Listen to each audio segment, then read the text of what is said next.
approximately a minute and a half for opening remarks. We will begin with the left, move all the way down to the right.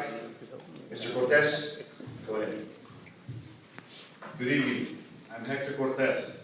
I would first like to thank the Pre-Law International Organization, Phi Alpha Delta, and the National Political Honor Society, Phi Sigma Alpha, for organizing this debate and allowing us to participate. I believe that my experience as a judge, commissioner on the Laredo Planning and Zoning Commission, member of the Laredo Airport Advisory Board, and local businessman gives me the qualifications and experience necessary to become an effective county commissioner. I have many ideas how to make Webb County work for the people. Let me tell you 5 of them. Number 1, we must establish firm budget policies to prevent wasteful spending. Number 2, we must ensure that first responders have all the necessary resources to continue to protect our community. And find the most financially prudent and affordable way to build a new jail. 3, we must increase third-party funding to those subject to child abuse, family violence, teen drug abuse, and suicide. 4, we must become business-friendly and give incentives to attract more companies to our area. And my final issue is that we must provide the city-county government committee. That is a must. Thank you very much. Thank you. Mr. Casso. Good evening, ladies and gentlemen. I'm Poncho Casso, and I stand before you with a sense of deep humility and pride, committed to reflection that this university is a home of academic debate in search for the truth and represents learning in the purest form devised yet.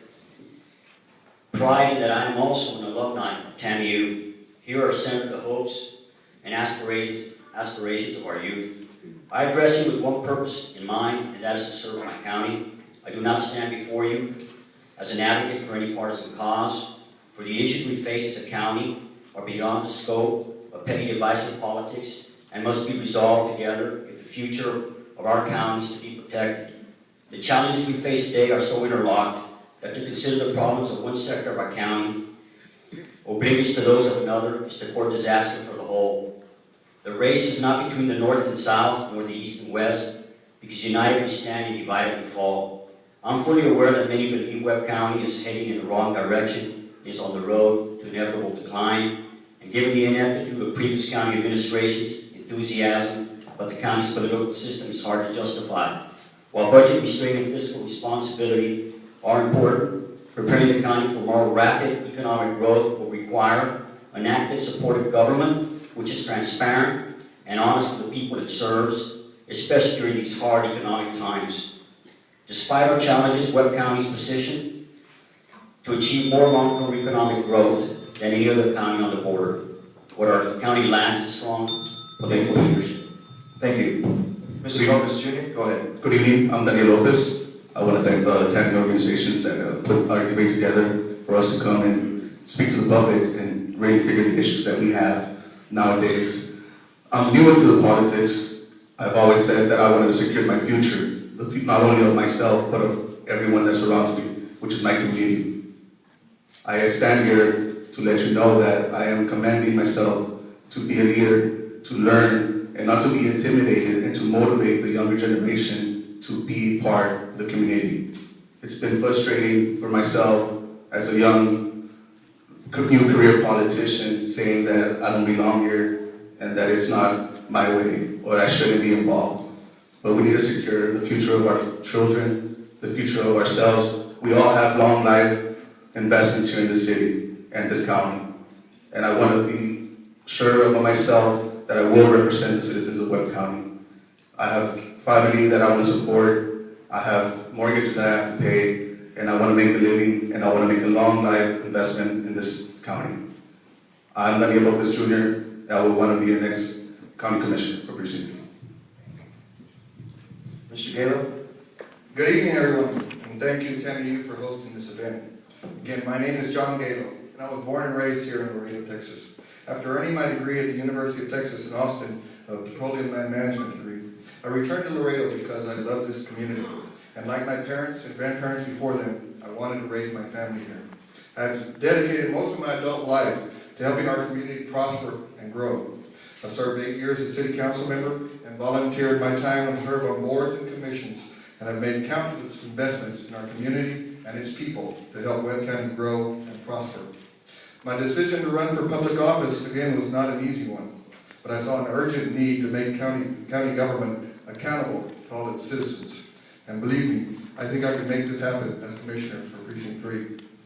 I've met thousands of people and visited hundreds of households in the past few months, and what I'm hearing every day is that people of Webb County want Webb County government to be responsive and responsible for the decisions it makes and for every dollar of taxpayer money it spends. So I presented a plan to make Webb County accountable. It's not magic, and it's not overly complicated. It's as simple as ABC. In fact, we could be calling it the ABCs for Webb County government. A for accountability, B for balancing the budget, C for construction and maintenance, and S for safety and security of all the families. It's a simple plan, but as a businessman and someone who's been elected to public office multiple times, I can tell you more often than not, the simple, straightforward solution is the best.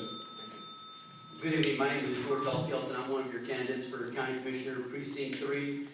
It's good to be back at my old alma mater. There's a saying around here, powered by Tammy U. I'd like to go on record as saying that I am proudly powered by Tammy U as well. I would also like to know, I'll let you all know that when I look out onto this crowd, I don't just see friends and family, supporters, contrincantes. I see very much myself. I see all of us in this together. I see this one agenda. This one agenda is our county. It is not some personal agenda. It is not some private interest agenda. It's the agenda of moving us forward. It's the agenda of making us competitive with the valley. It's the agenda of a transparent government with an ethics commission in place so that if one of us should get elected and we make a mistake, the ethics commission will have both civil and criminal jurisdiction to pull us out and prevent us from being able to run ever again. It is a step, a quantum leap into the type of transparent government that we deserve. This platform is based on a handful of things, and meaningful progress begins with honest government, fiscal conservative, sustainable, long-term economic growth, employee protection, public safety, and quality of life. North side, south side, east side, west side, countryside, we're all on the same side. Conservative, liberal, Democrat, whatever you want to call it, we're all in this together. It's a matter of who we elect to get us there. It's about qualified leadership, and I'm humbly here advocating for your support. Thank you very much, gentlemen. We'll now move to the second part of the debate. We will begin with the question and answer. First question will begin with Mr. Cortez. The county commissioner has the authority to oversee the infrastructure of the county. And are there any projects you would like to initiate for Precinct 3? Thank you. I believe that infrastructure in any county is extremely important. I recently read an article in the Houston Chronicle stating that county roads were meant for small-time traffic, ranchers, and the occasional school bus. Our county roads are getting pounded by the Eagle Ford Shale heavy-duty trucks. To complete a single well, trucks must make hundreds of trips to haul water, equipment, and sand to sites for drilling and hydraulic fracking. These roads were not built for such abuse. Other counties came up with an idea, making energy companies pay. Although the energy companies are not bound by law to help offset the costs, they found that they were generally very helpful. DeWitt County, for example, has an agreement with 2 drilling companies to pay $8,000 per drilled well. They anticipate earning almost $2 million for fiscal year 2012. I believe that Webb County should adopt a similar program so that we do not end up missing out on revenue that can really be used in our county. Thank you. Mr. Casso, 2 minutes. The county is responsible for roads outside of the jurisdiction of the city of Laredo. So inside my precinct, we wouldn't be paving streets and so on. But I agree with Mr. Cortez. The county roads are in bad need of repair, from what I've heard. And I've also gone out there and checked them out myself, and they do need repair. But an infrastructure project that I think needs to be addressed, which will be outside Precinct 3, but it involves everyone, is the 5th International Bridge. It's going to have to get resolved. Millions of dollars have been spent by both sides, bickering. We have nothing to show for it. And we need to get it resolved, and the only way it's going to get resolved is the county and the city are going to have to build it together, because it's not going to get out. That presidential permit will not be punted up to DC by TxDOT. And if I get elected, I would be the only member of that court that has any experience negotiating the construction of a bridge out into Mexico City. I've dealt with all the federal agencies that are involved. In fact, that bridge, the last bridge that was built, construction started 2 months after I left office. And I'm the only one, basically, with the experience on this stage also regarding international bridges. And there's nothing uncommon with two different entities owning a bridge. You've heard different arguments, it's only the city. Well, that's not true. In many other, I've been to almost every, there's 254 counties in the state of Texas. I've been to almost every one of them on state business. I've been to all of them along the border. Some of the bridges are owned by 3 governmental entities, in some cases 2 cities with the county. So it can be done, it's just a question of wanting to work together. So that bridge is going to have to get resolved, and the only way it's going to get built is if the county and the city decide to build it together.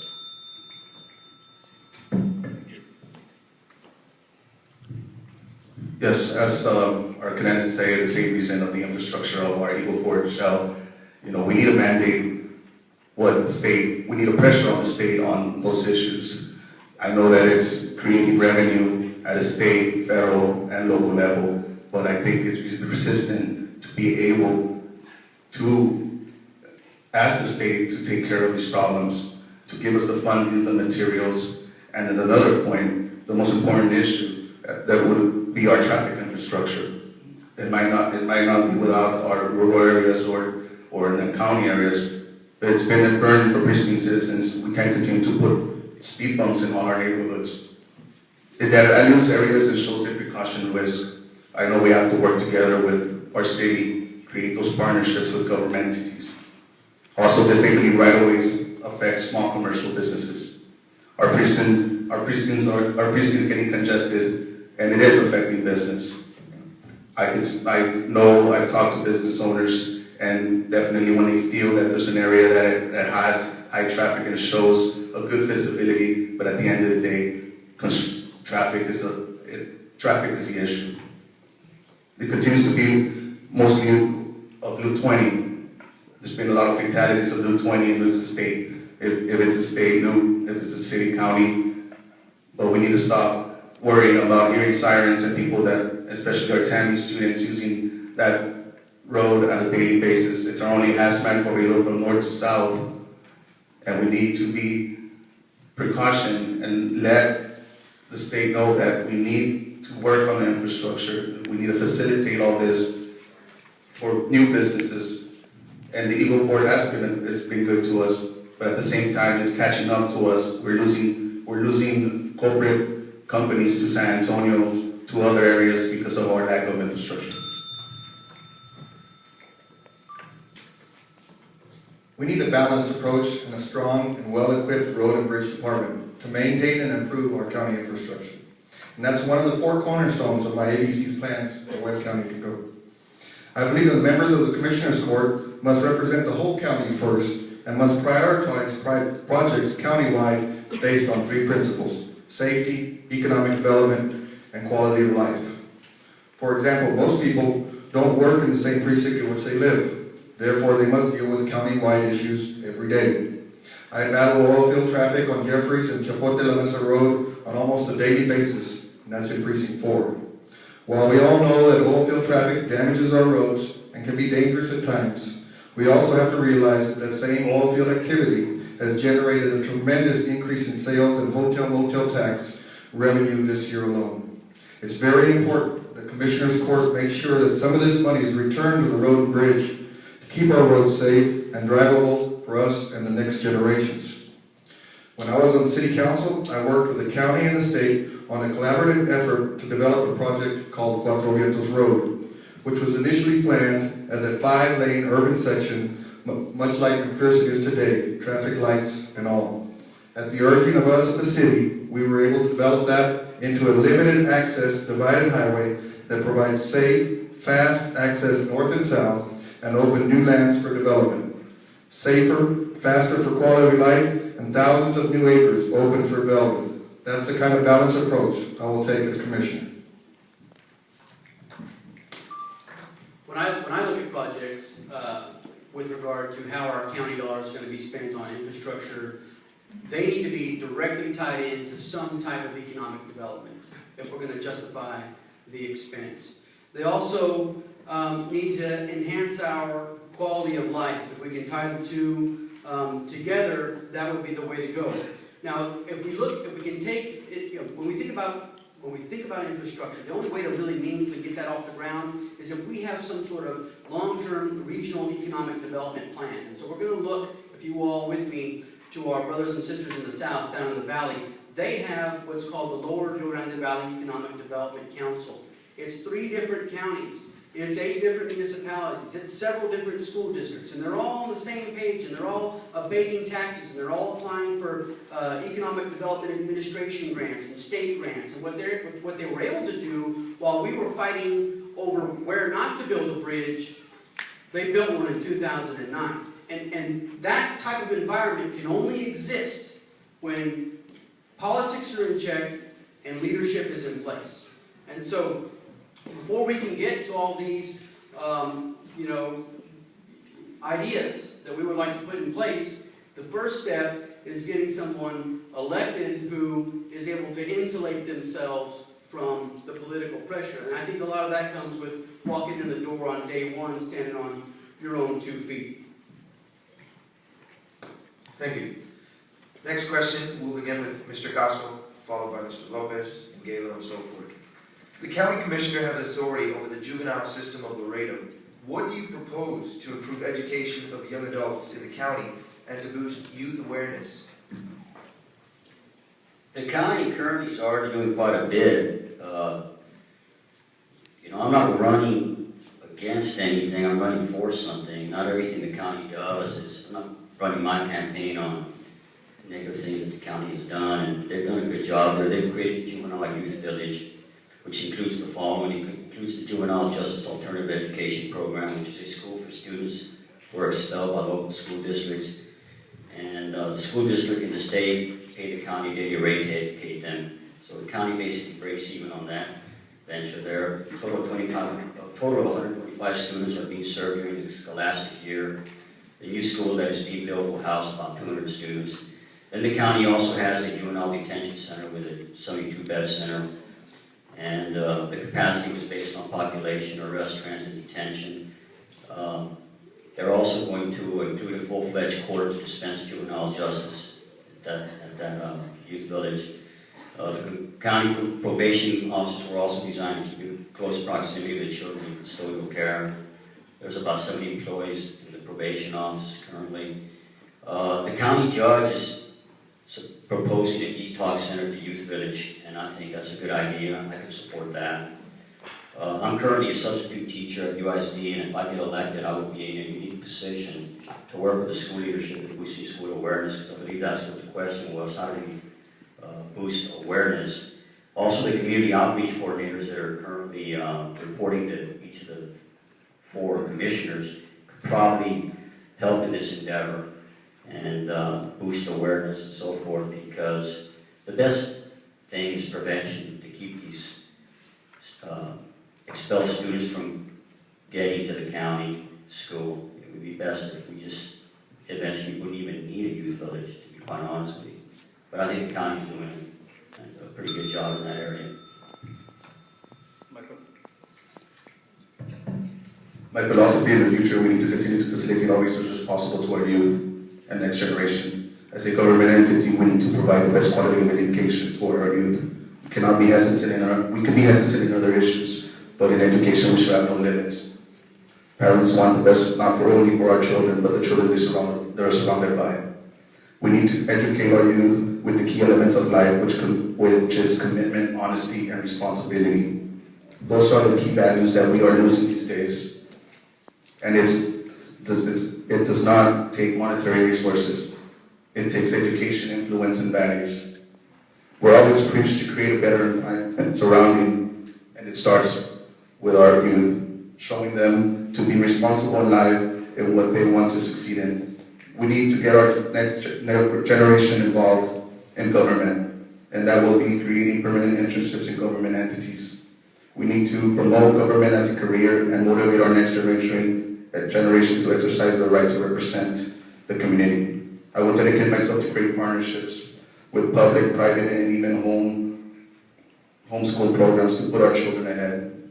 It will be Webb County's responsibility to create opportunities to our young professionals. We are manufacturing our own professionals, and our county should be part and create those opportunities. I'm a product of Webb County, and I'm representing our next generation. Contrary to popular belief, the Commissioner's Court actually doesn't have authority over the juvenile system of Webb County. It's the Board of Judges. They are the ones who develop, implement, and oversee the budget of the juvenile system. The Commissioner's Court is mandated to fund the system, but only allowed to accept or reject the Board of Judges' budget and may not modify it. But as a father, I'm naturally very concerned with the state of our juvenile justice system. Right now in Precinct 3, we have an excellent outreach programs being sponsored by Judges Liendo and Martinez, programs that are making a difference for their youth. As Commissioner, I not only encourage and support their efforts, but work to ensure that juvenile justice is coordinated between the counties and the school system to achieve results and efficiency. We need cooperation between governmental agencies, not competition. It's clear that the county's biggest asset is its youth, and Webb County, unlike many other counties in the state of Texas, actually owns thousands of acres of public land that are held in trust. And so any mineral production from those lands is to go to the benefit of the school districts that we have. And this was once thought out, and back in the day, the Commissioner's Court, in their infinite lack of wisdom, decided not to produce any of those minerals because the county would not have any direct benefit. But what folks fail to understand, and I don't mean you all, but some of the elected politicos, is that we're all in this together. There doesn't have to be some sort of personal political angle or an angle that's just advantageous to one governmental entity or the other. We are in this together, so the county should actively avail and promote the mineral estate of our county-owned land so that we can get those produced and so that we can have more monies available to fund the variety of different things such as the Juvenile Justice Alternative Education Program, a detox center. Mr. Galo is correct. The County Commissioner's Court have no direct authority over the juvenile system here in Webb County. That's solely reserved for the Board of Judges, but you have a bunch of very capable judges in place, and why not give them a little bit more to work with? And you could route that through some of the school districts as it's currently being done, but you can do it in a much more meaningful way. We have a definite need. Look at where we're at. We're on the border, where I-35 meets the Mexico border. There is more cocaine flowing through this community than I would dare say any other community in the planet. And we need to do more to address the addiction. And you can do more to address the addiction by stopping the politics and putting the money where it belongs.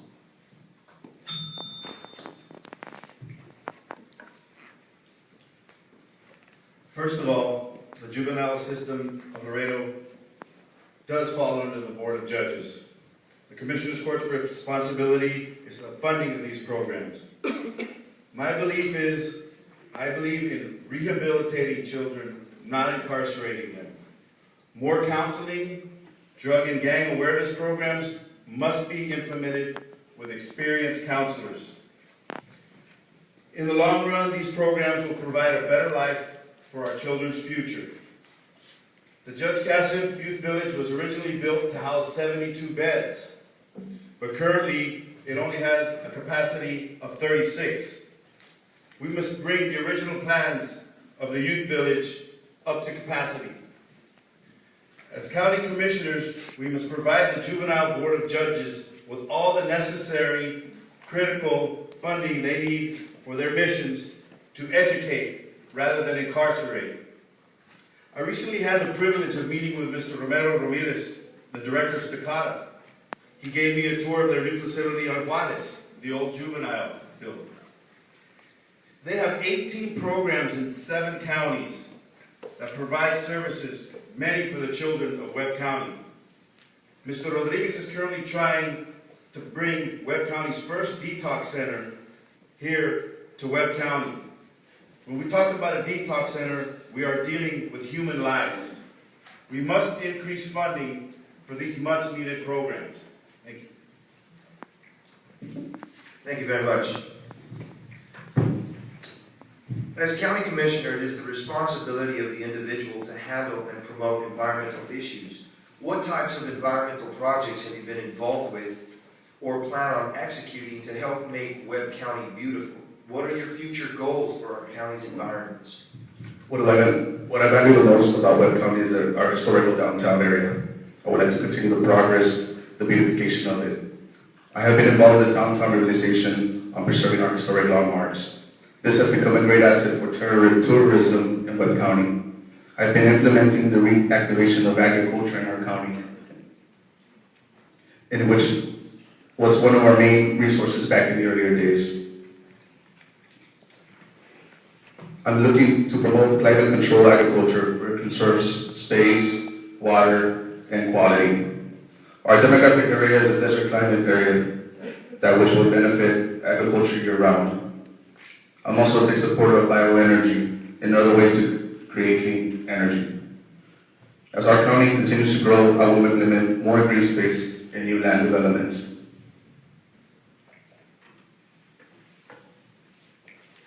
I was a little confused about what you're actually speaking about, because the Commissioner's Court is very limited in what it can do addressing environmental issues.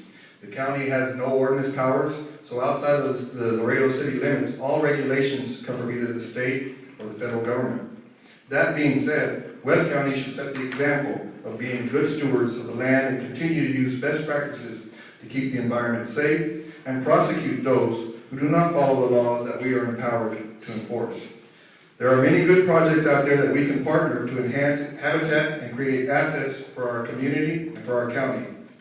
While I was in the City Council, I participated in many projects to protect the environment, including stormwater runoff, park and creek restoration, saving habitats for birding, passing ordinances regulating trash and dumping, even making Malden Norte provide trash cans in their parking area.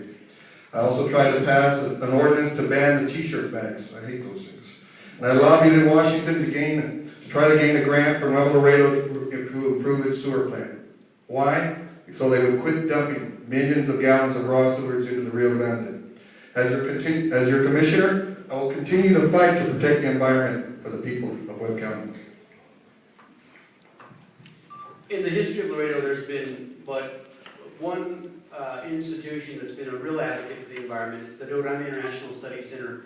Of that institution, for a time, I served as their general counsel when we litigated and led the fight to save our wetlands just down the road over here off Loop 20. The wetland, the important thing about that wetland is it was the primary filter for the runoff from the airport. It acted as a place for the sediments to slow down and be deposited on their way towards the Lake Casablanca, which is our only real park space that the county has. And so the unique thing about that legal battle, not only did we prevent the destruction of the wetland, but we actually met at the table with the developers. And we sat down with them, and we came up with a plan where they would alter their footprint so they wouldn't encroach upon the wetland. And they would install storm drains to filter out the runoff. And then they would off-site in perpetuity another 40 acres to prevent the lake from further contamination. So it was a very unique resolution of the matter. It just so happened the economy tanked and their project didn't get off the ground, and we didn't get the benefit of all their jobs. But that was not as a result of our efforts to save the wetland. But the county can set a policy, a systematic policy to green the county, whether it's switching over to LEDs or fluorescent lighting, or to come up with other energy-saving practices, weatherization of the county as opposed to just campaign contributors' homes. We could actually do something meaningful with the weatherization program. And we could put people to work. We could put small businesses to work, contractors and subcontractors to work, and we could save the county money at the same time. That's being green.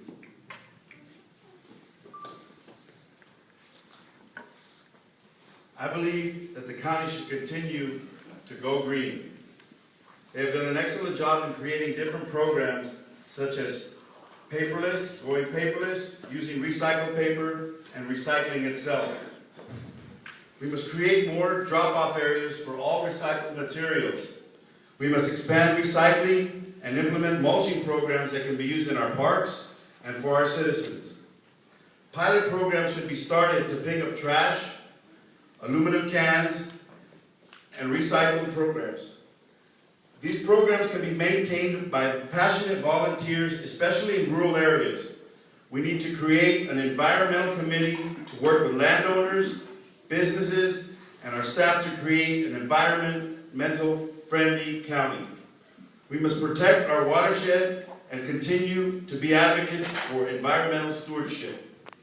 Creating a county recycling programs and volunteer cleanup patrols are improvement to our parks and programs so that we incorporate both for the betterment of our environment.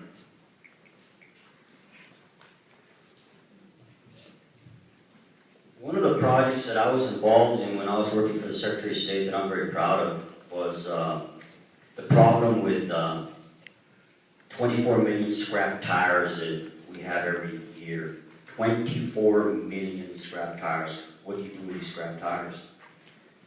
It's a major problem. It has led, if you go all over the border, even in Dallas, but primarily along the border, there are more scrap tires scattered everywhere on vacant property. And you can't believe some people, the less privileged, actually put them on top of trailers to keep the wind from blowing the roof off. So there's a lot of need, but they harbor mosquitoes, vectors such as snakes, vermin. Mosquitoes causing encephalitis, West Nile virus. So the Secretary of State called me into her office and she said, I want you to go down to the Eagle Pass and talk to the mayor of Eagle Pass and the county judge from Maverick County because they got a problem with scrap tires. They don't know what to do. So I go down there, study the issue, come back, issue a report. And my recommendation was to pass legislation, which I drafted. We're not supposed to do it, but I did it with the Texas Legislative Council. And we had Senator Odessa's office push that legislation. It went all the way to the end. We almost got it passed, but it got stuck into another amendment. We weren't able to pass it. But the interesting thing was that the city of Laredo passed a resolution, and it was the same resolution that Maverick County had passed. And yet, the city of Laredo's lobbyist was fighting against that bill. So I had to call the Kickapoo tribe in Eagle Pass, and I had to call Galo to get the lobbyists off our back so we can get that legislation passed. That's the right hand not knowing what the left hand's doing. And we're paying a lobbyist $50,000 to $100,000 a year, and she's fighting against our own interests. That's wrong.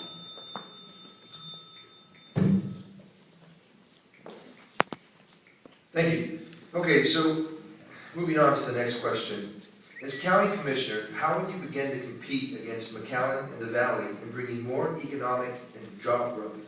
What incentives would you use to attract businesses to come to Webb County? Competing against the McAllen and the Valley require a collective and concentrated effort between the city of Laredo and Webb County, higher education, and the business community. One of the reasons McAllen is so successful is they fund their economic development foundations with more than $1 million a year and do not have competing entities like we do here. If we work together and speak with one voice, our message will be heard stronger and louder. One of the first things I did as a city councilman was to develop and pass a tax abatement program which helped bring convergence here with its thousands plus jobs. We must make sure the county develops similar programs. We should approach Mercedes-Benz, who has a test track here, and ask them to sponsor a technical course with our college to train auto and diesel mechanics. We need to work with our state officials to help Tammy U offer a degree plan in engineering, both in mechanical and petroleum, so the manufacturing sector feels confident they have a qualified workforce to select from. And as a Longhorn, I hate to say it, but everyone in the oil business knows that the best petroleum engineers come from A&M. The list of projects goes on, and as your county commissioner, I will continue to build consensus and focus on our strengths to bring more high-quality jobs to Webb County. Without a doubt, McAllen and the Lower Rio Grande Valley are an economic powerhouse, and they are in direct competition with us. If you ask any Regio from Monterrey, where would you guys like to go this weekend? You'll probably have a lot of hands going up for McAllen versus coming over here to Laredo. They don't know it as well as we do. But they look to the outlets in Mercedes, they look to PF Chang's, they look to the variety of things that are offered in McAllen. The other thing that they look at, and they're looking where to set up a business, is a level playing field. They don't want to have to go through all of the rigmaroles that, say, the copper plant had to go through, while they were trying to see whether or not they wanted to set up shop here. They want a place that's business friendly. And so, there's nothing new under the sun. We don't need to reinvent the wheel. It's essentially, it's tax abatements, tax abatements, tax abatements. But what the Valley does is they have their tax abatements coordinated amongst, like I said previously, several different taxing entities, spread out amongst different counties, different municipalities, and different school districts. So collectively, your tax abatements are so attractive that they can't say no. And when you think about where we are on the map, our geographical position on I-35 along the Mexican border, with our sister city in Laredo that has tremendous manufacturing capacity. You think about our natural resources, of all the Eagle Ford play that's going on right now in the shale. And you think about, most importantly, our human capital. We have folks that are ready, willing, and able to work. We have the Texas workforce set up here, solutions to put Laredoans to work. And that is a big part of moving this county forward.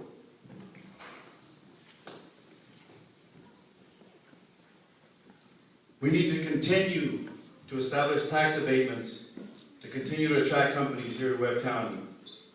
We need to establish tax-free zones to encourage outside business to bring new developments and jobs to Webb County. I intend to take a proactive role in the economic development here in Webb County. We need to work with our Economic Development Department, the LDF, the Chamber of Commerce, and directly with businesses to develop the right incentives for business growth, whether it takes place in the city or solely in the county. A rising of the tides raises all ships. Responsible economic growth will be good for all of the residents of Webb County.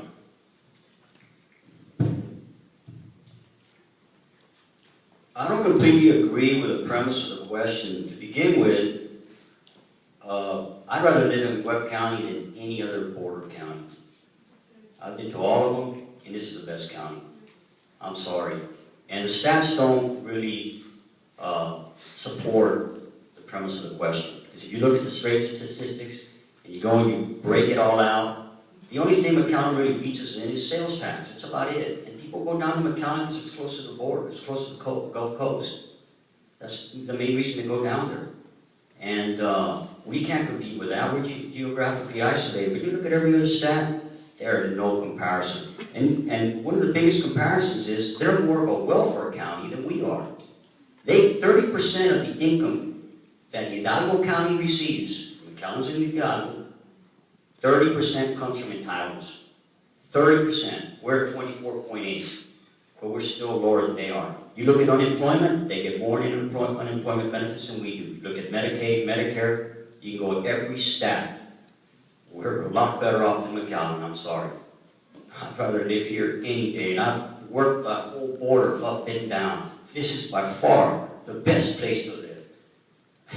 So I don't agree with that. But what would I do? I would create a Webb County Industry Cluster Initiative. I would create a Webb County Export Initiative. Those are two of the things that I would initiate. Also, Webb County Buy Local, the Texas Initiative, to keep more of the dollars here and actually as long as you can do it within the law, I will try to steer contracts to the local businesses instead of giving them to outside companies. I know that you have to get on this competitive bid and so forth, but still, every time that you buy from a company out of town, that money leaves. And for every $100 you spend,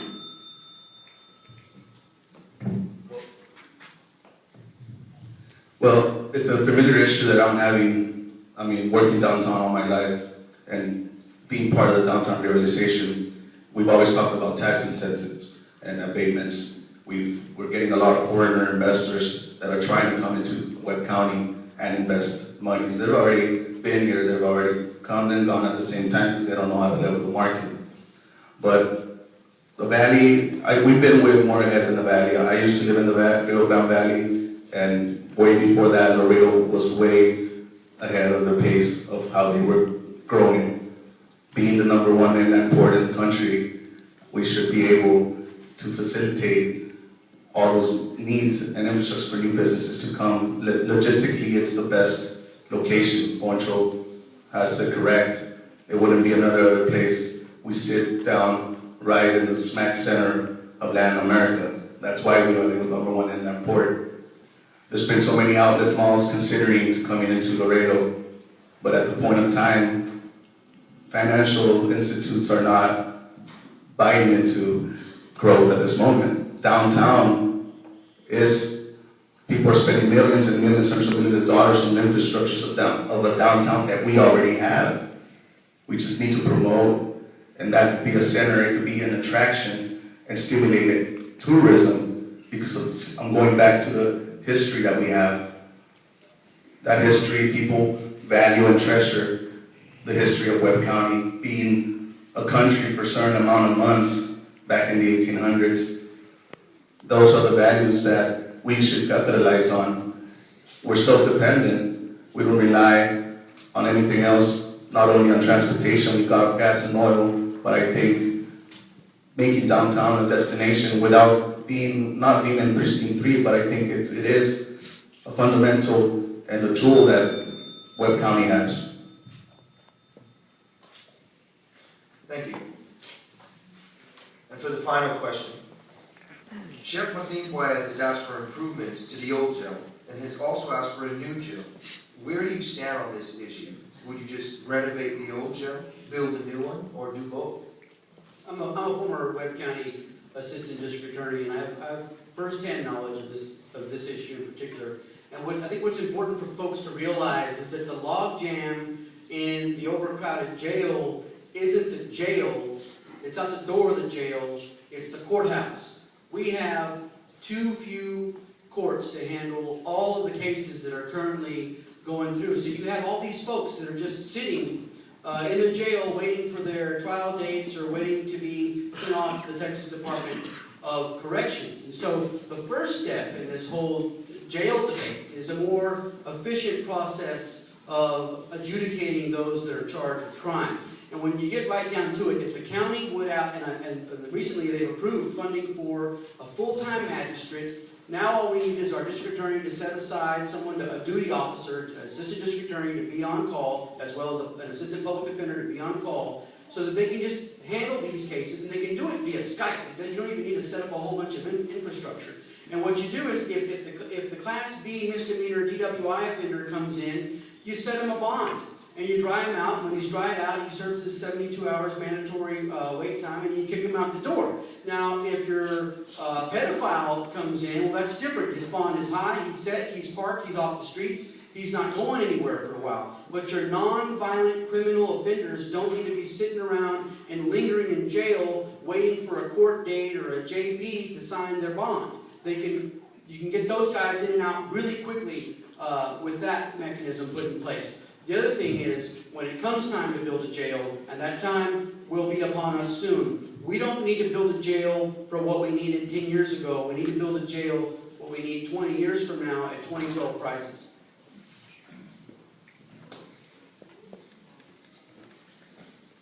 The jail is an outdated facility, and renovation is not the answer. We have outgrown this current facility, and we can no longer afford to misappropriate taxpayers' money. We must find a prudent method of financing a new jail that will meet the needs of the county, city, and the federal government. We have fallen short on jail standards in the past, and I think we can all agree that the county is ready for a new jail. A new facility can be a source of revenue and self-funding for one of our most critical departments, the Sheriff's Department. Webb County Jail has capacity issues that will not be solved with an expensive remodeling project. A new facility must go first, as it will address capacity issues as well as revenue opportunities for the county and the sheriff. Revenue bonds backed by the county's good faith and credit will provide funding and sources without burdening our local taxpayers.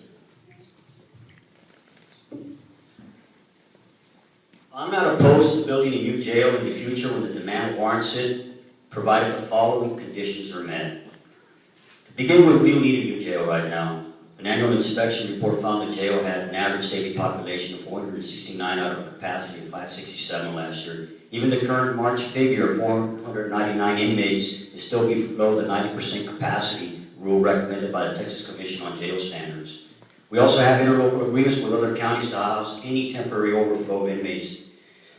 The other thing, more importantly, is that we can't afford a $45 million new jail during these hard economic times. What we're going to need is an MOU, memorandum of understanding by the feds, because they're not going to guarantee they're going to transfer any inmates, federal inmates over here. And we need a guarantee, perhaps Henry Grader could help us with that, to offset the cost of building a new jail. And when we do build a new jail, I don't want it outside 20 miles away from downtown, because the feds aren't going to go for that either. They just built a brand new courthouse, and they're going to want the jail right there. Transport the prisoners underground the way they're doing it right now. They're not going to want to be having all this logistical nightmare, high costs, and so forth. What we need to do is build it downtown, build a twin tower. And once that tower the new building is finished, transfer all the inmates there, and then demolish the old one and build another tower. Then you have your twin towers, you have it downtown. But that's where it should be, downtown. If not, you're going to get in a contentious debate in this community. Nobody's going to want it out 20 miles out. Nobody's going to want it in their neighborhoods, close to the schools. And not only that, we don't want to be a prison town. We don't want to be prison town USA. I mean, I've done plenty of research on prisons. They're not cash cows. Bridges are cash cows. And if we want to build an international bridge, we better be careful how we spend our money. But if those conditions are met, I have no problem building a jail. But we need a guarantee from the federal government. Yes, I've been told, county business is the jail business. I would not say, yes, most of part of our budget does go to supplement our jails, but we need to look at all angles. We need to see why the private sector hasn't considered themselves. What facility study do they have on not pushing forward, on knowing, yes, there's a lot of federal, there's a lot of state, there's a lot of offenders in our jails, and it's overcrowded. If it is our business, well, definitely it hasn't been totally our business, because we spend a lot of budget and we don't have the means for it to construct a new jail. We could consider it, we could talk, we could bring the private correctional entities to the table and see what they have and what studies. I mean, we definitely will start spending. I think we've already spending some money on jails, and like George says, maybe it's not the issue. They're facilitating the judicial sector on trying to provide more common courts to be able to get in and out.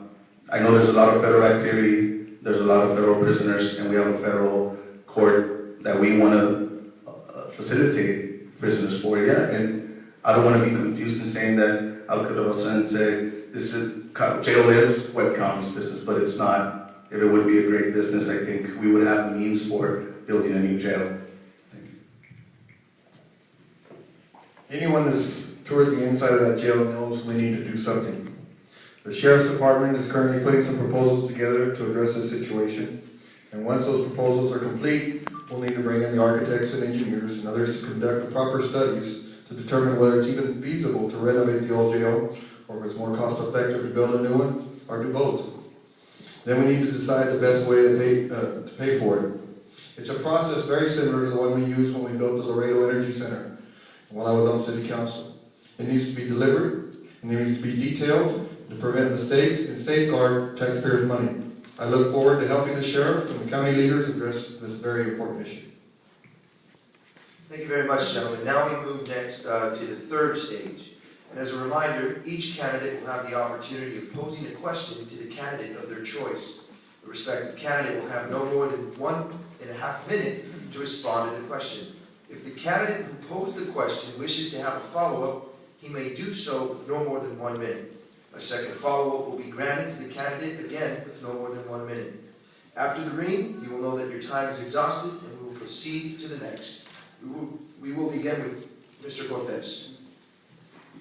Thank you. My question is addressed to Mr. Lopez. Mr. Lopez, earlier you said you were part of the younger generation. How do you think that the younger, unexperienced generation can make an impact on Webb County? The impact is the urge of careers that, especially here at TAMU, having political and criminal justice majors, are eager to stay in county to create careers. And I think they're eager and they're in a sense of urgency to start their lives and to be able to continue supporting our community. Usually everyone leaves. It's more competitive than other areas, but we do have the opportunities here. I think our younger generation is hungry. They want to grow. They want to create families. They want to create their homesteads here in Laredo, Texas, and Webb County. And I think that's the purpose of why the younger generation should be involved.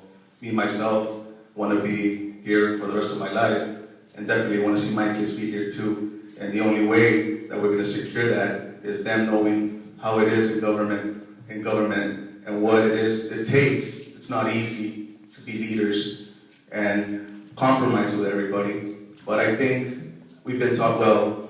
I've seen prominent, hardworking, responsible Laredo and County, Webb County citizens.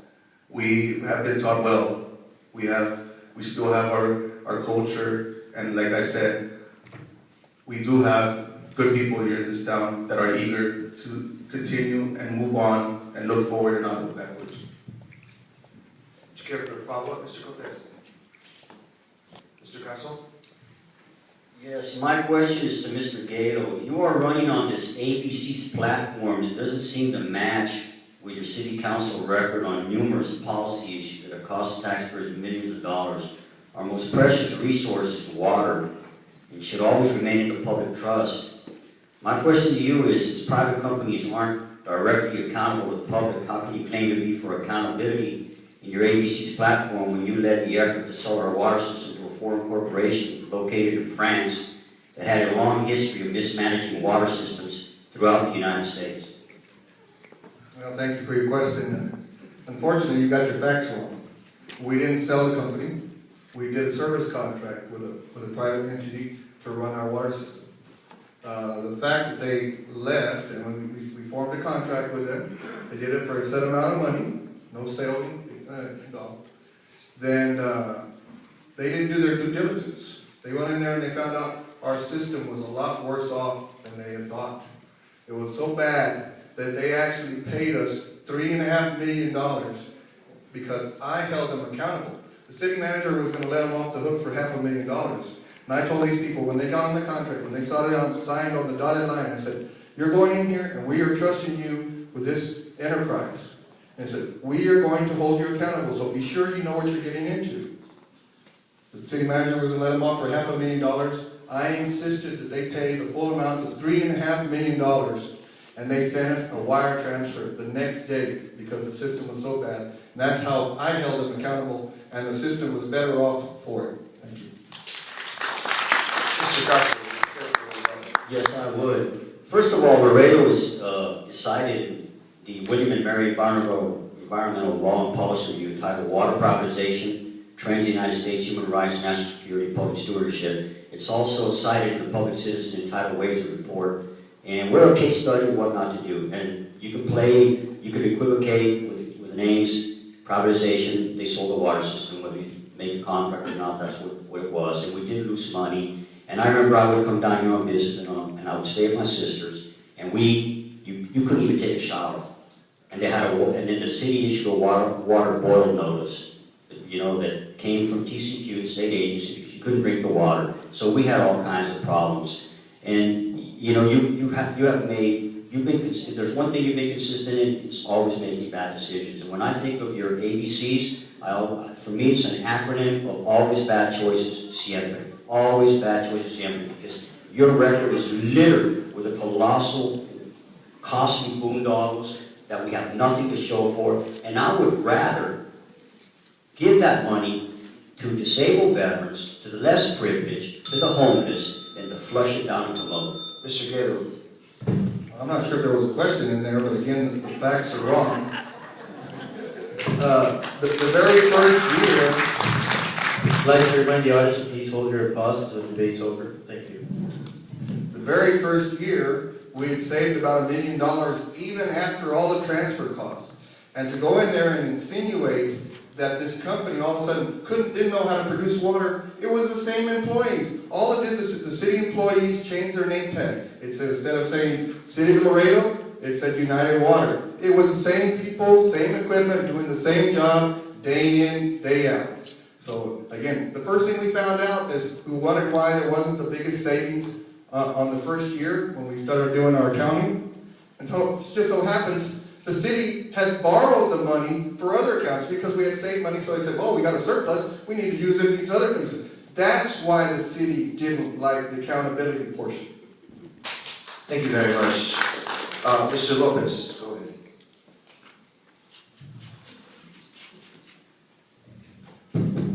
Yeah, this question will be with Mr. Cortez. Mr. Cortez, if elected, you think there will be a conflict of interest with being a municipal judge in Ensenada, Texas? I'm glad you asked that question because I've been asked it many, many, many, many times. Although I love being a municipal court judge in Ensenada, Texas, I was born and raised in Webb County. And it's simple. If elected, I will resign from being a judge and be 100% county commissioner for precinct number 3. Mr. Lopez, would you care to respond? No. Mr. Galo? No question. Mr. Altgelt?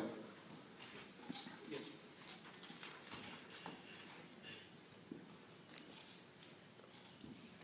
There was a point in time where I think John was going into a restaurant and I was coming out, and we had just talked in passing, and we said, what about that United Water deal? And so we had a considerably much more civil discourse than what just transpired.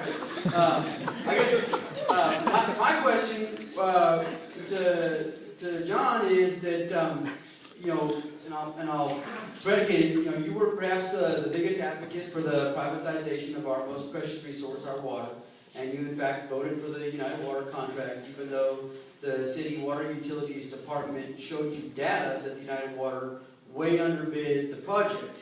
Of course, they ended up having to renege on the contract, which then caused us to retake the responsibility of delivering our water. Given the fact that you had tangible evidence ahead of time that this was that this dog wasn't going to hunt, how do you defend your vote to support that privatization of our water?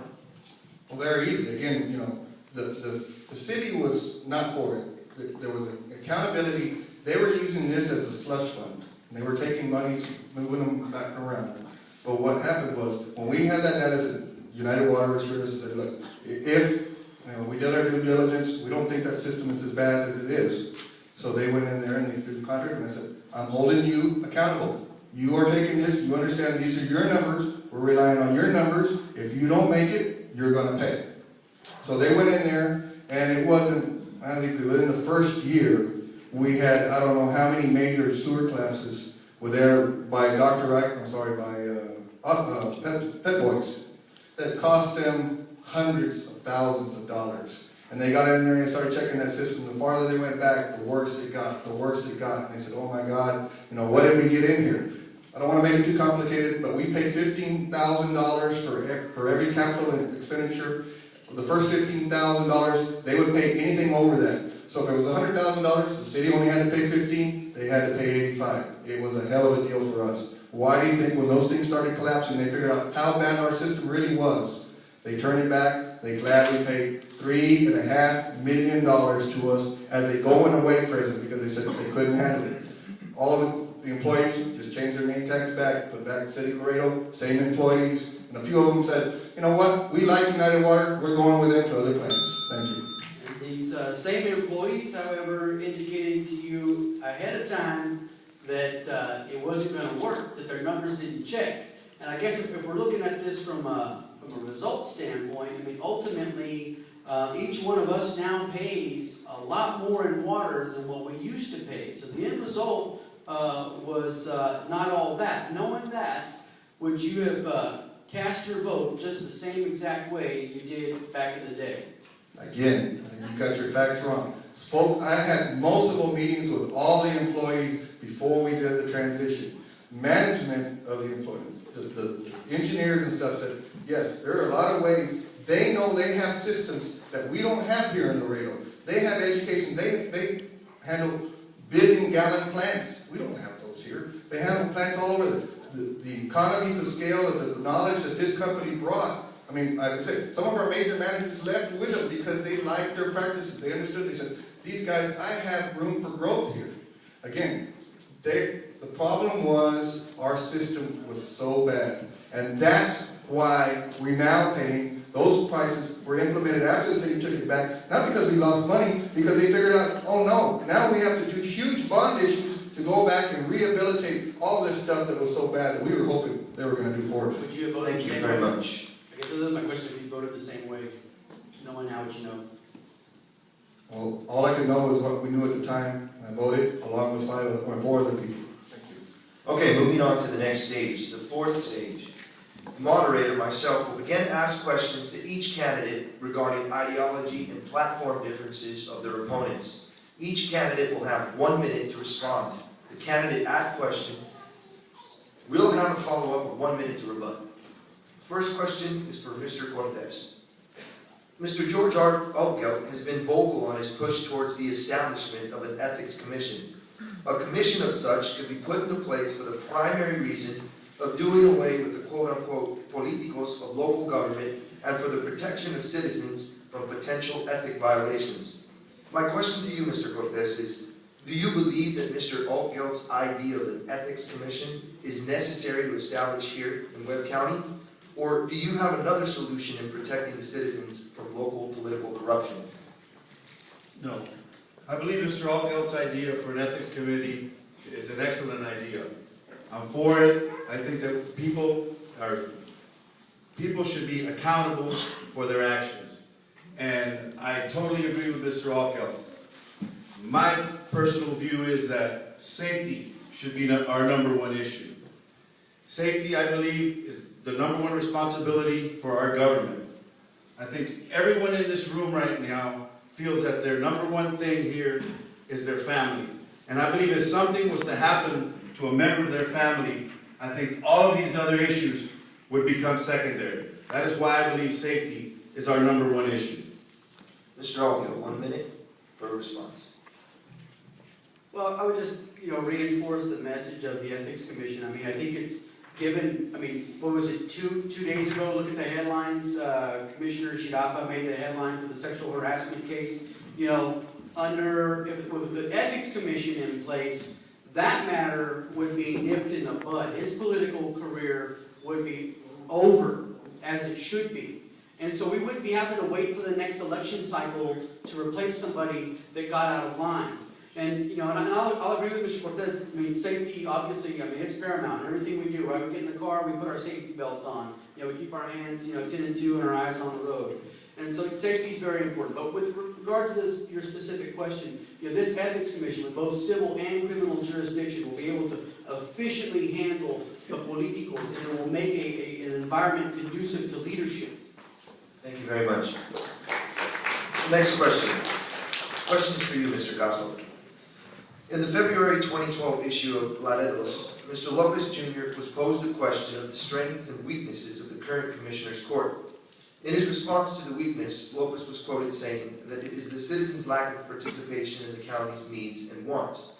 Do you agree with Mr. Lopez's assessment? It doesn't make sense.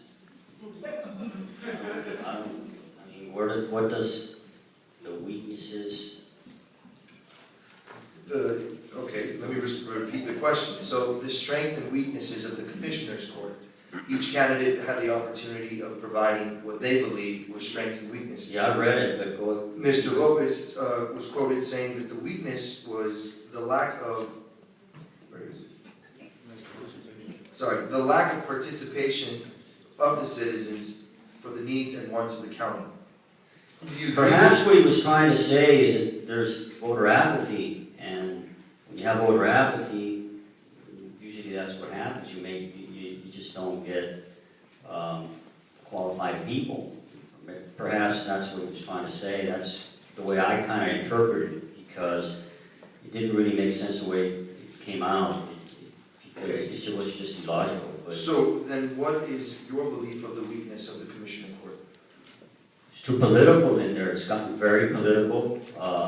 Like Mr. Aubrey just mentioned about the latest incident like that. It's a blemish on this entire county. It's embarrassing. Of course, the guy has due process under the law, so he's innocent and proven guilty, but still, it's an embarrassment. And the county's gotten very political, and we need to bring some professionalism back into the county. And we need to debate the issues. I don't think the issues are being debated, on the table, which is what I've always liked. Put the issues on the table, let's debate them. That's intelligent debate. That's what I like. Okay, Mr. Lopez? What I tried to say was that our participation as citizens has not, the county hasn't, facilitated technology to be able to expose what's really going on in the county. There's other states, counties that are spending so much money and on technology. We've created, our generation has created the new tools of, we don't lack communication anymore. So that shouldn't be an issue. And that's what I was trying to say, that maybe the county should be more forceful and really putting out the issues some way or somehow to our citizens. The way of life now, social media has come and become part of our lives, and I think that we should look into those things to be able to put out those issues. And it's kind of sad to just have some races being decided by 900, 800 votes to be able to control and be in government chairs. We need more participation. Our goal is to get, hopefully this election, I think all of us as winners will be a record-breaking voting status. I have no other questions or response. Okay. This next question is for Mr. Altgelt. Mr. Galo has said his campaign platform is based on the ABC's plan, which stands for accountability, balance, construction, and safety, which he considers the points of highest priority. Do you believe that his plan is a viable one, and how would your plan differ from his? Well, I think we always tend to get in trouble when we oversimplify things. I mean, let's be, brutally honest here. The county has about 1,000 different moving parts, and it's not as simple as the ABCs. But it's a catchy slogan. The accountability. I mean, who's against accountability? Anybody here? I don't think so, right? Balanced budget. I don't think anybody's against the balanced budget. It's constitutionally mandated, whether we don't like it or not. We have to have one. And the only thing I would take issue with would be the C part, and the S, I believe, is safety. And we talked about that a little bit. But under the C is for construction. And I don't think that it's in the county's constitutionally mandated list of services to be out constructing roads and what have you beyond what our road and bridge responsibilities are. I think the county's focus needs to be on economic development and on an ethics commission to have an environment that's conducive to leadership. Very simple. ABCs. Accountability. Holding everyone in the county to a highest ethical standard possible. We're talking about headlines today. We're talking about CAA. There's so many things going on that we need to be accountable. B, balance the budget. Yes, it's mandated by law, but I'm talking about balancing the budget, meaning revenues equal expenses. not borrowing money to balance the budget. You know, they balanced the budget. We have a $3.5 million projected shortfall this year. Luckily, we're going to have a lot of Eagle for Shale activity that's increased our sales tax. Maybe we're going to look at $2.5 million shortfall. Okay, but that shortfall was created by new employees. So those jobs that expense doesn't go away. So we're going to have that shortfall the next year if we don't take care of it. Construction, yes, I'm talking about road and bridge, redoing bridges, redoing county roads, and doing projects like we did Cuatro Vientos roads. And of course, safety, making sure our sheriff's department and fire department is well equipped. Mr. Galo. Yes. Well, the C part of your platform under construction, I don't have it in front of me, but if my memory serves me correct, it's pretty ambitious. It requires for the construction of a lot of stuff. And I guess my question to you would be, how do you propose the county go and pay for it, given the small percentage of road and bridge tax income that comes into the county coffers? You got me confused with somebody else. I don't have any specifics on construction in my platform. The only thing I talked about was Cuatro Vientos Road that we did as a collaboration with the city and TxDOT. So again, we're talking about road and bridge doing their job and having the funds to be able to do their job correctly. Thank you very much. Okay, ladies and gentlemen, we move to the fifth and final stage where each candidate will have their closing remarks. Remember, you are allowed 2 minutes. Mr. Cortez. Earlier I mentioned 5 areas that I wanted to improve county government. Let me explain a little bit about that. The finance part. The county has recently begun a policy of using the fund balance to balance its budget. The county's budgeted expenses last year were $79.8 million. That's $3.4 million less than the county brought in. The $3.4 million shortfall was covered by dipping into the general fund, into the fund balance, excuse me. And dipping into the fund balance is like taking out a loan without ever having to pay for it. The county should live within its means, just like the rest of us have to. The safety.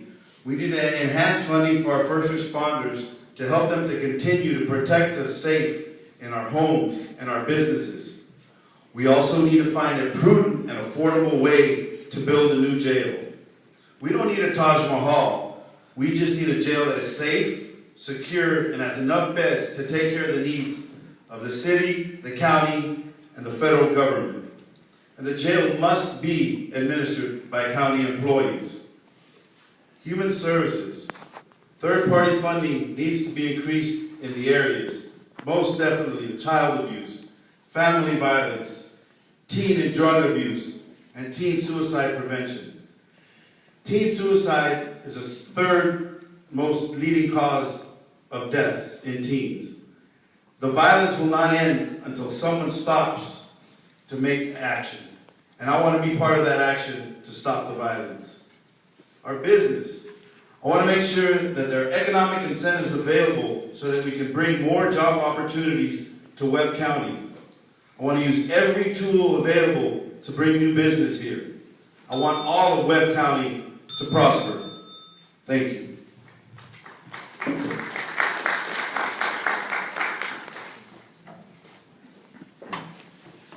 Mr. Casso.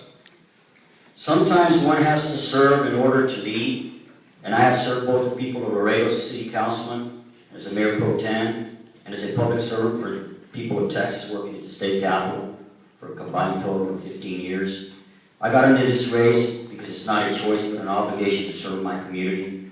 This is a serious campaign for serious times. Those who know me best know that I'm a straight shooter and I don't play games. I may not always be right, nor do I have all the answers, but I always call it the way I see it, with honesty, objectivity, integrity, and conviction. I have always had the courage to say what needed to be said that very few are willing to say. Consequently, I have bled for the people of this community, and I have more scars than friends.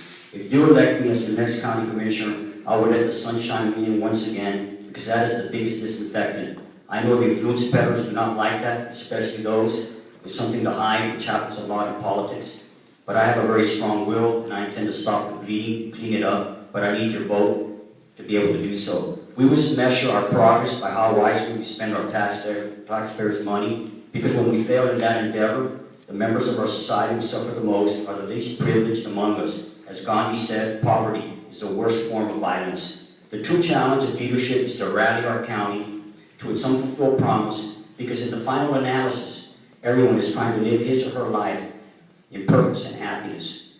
We should strive for a government based on equality, not privilege, on service, not entitlement. Pursuit of the common good could tell us everything about why we are proud to be Laredoans. Working together is not a seasonal activity, and neither the challenges we face. Hoping against all hope should not make us feel any better. We deserve better and demand from our elected leaders and ourselves. I represent change, and not just change for the sake of change, but change for the better. But I know that if I want to change the world, I have to change myself.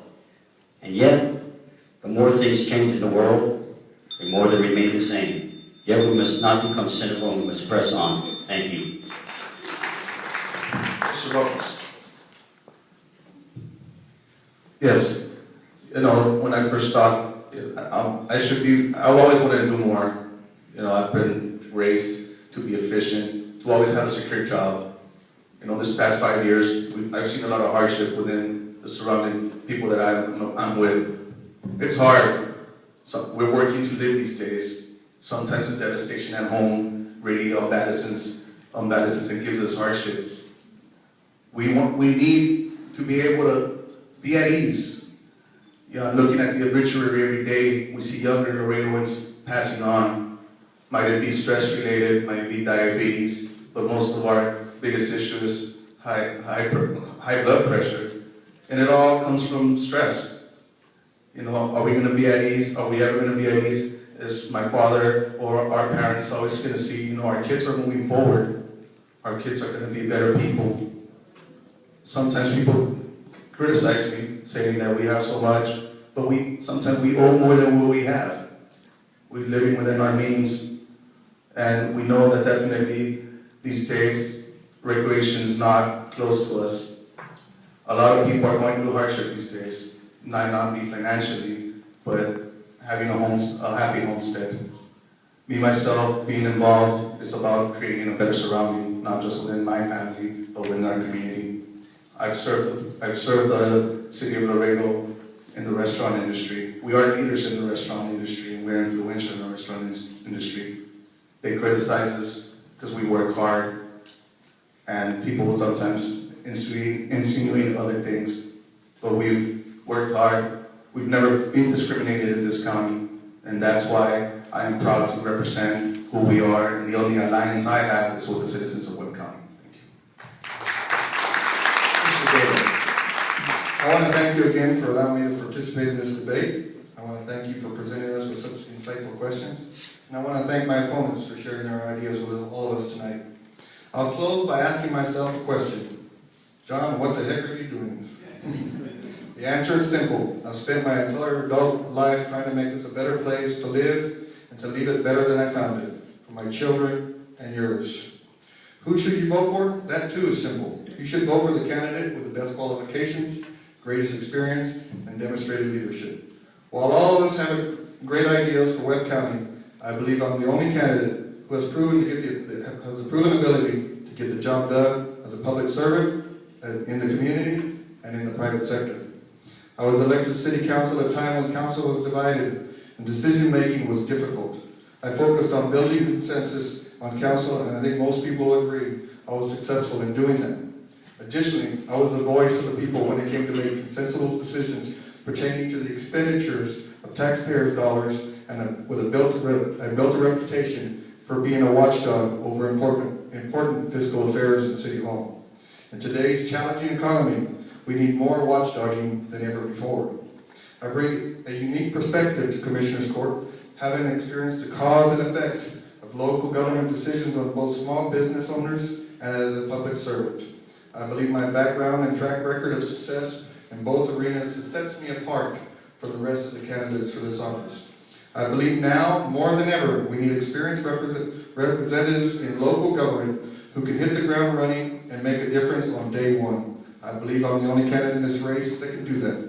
You know, I've heard a lot of people talk about the challenging times we live in and say that our best days might be behind us. As a father of a wide-eyed 6-year-old, I reject that idea, and I believe we meet those challenges. The way we meet those challenges will determine what lies ahead for my son and for your children and grandchildren. I'm John Galo, and I humbly ask for your vote.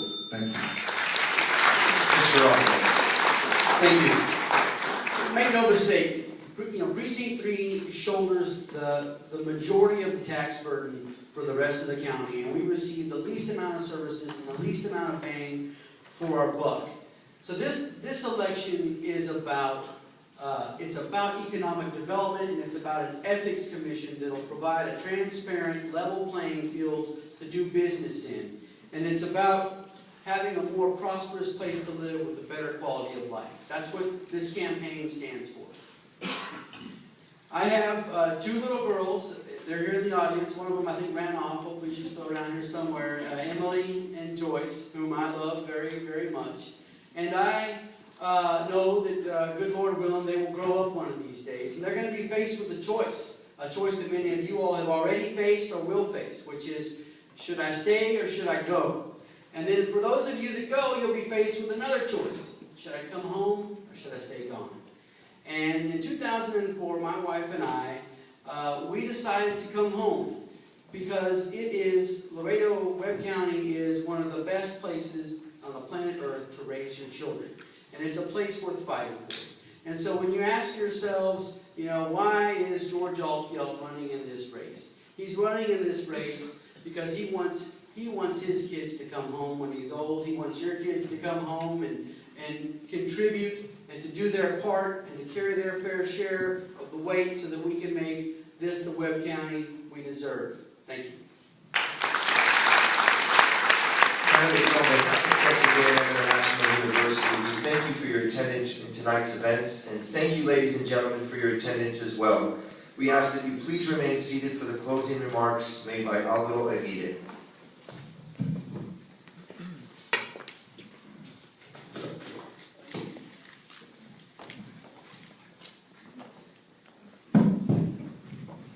It is my wish that the debate was informative to better assess each candidate as they endeavor to become our Precinct 3 Commissioner of Webb County. Once again, on behalf of Phi Alpha Delta, pre-law fraternity, and the Political Science Association, I want to thank everyone in attendance, as well as our candidates, for Webb County Precinct 3 Commissionership. And please, do not forget to go out and vote. Thank you.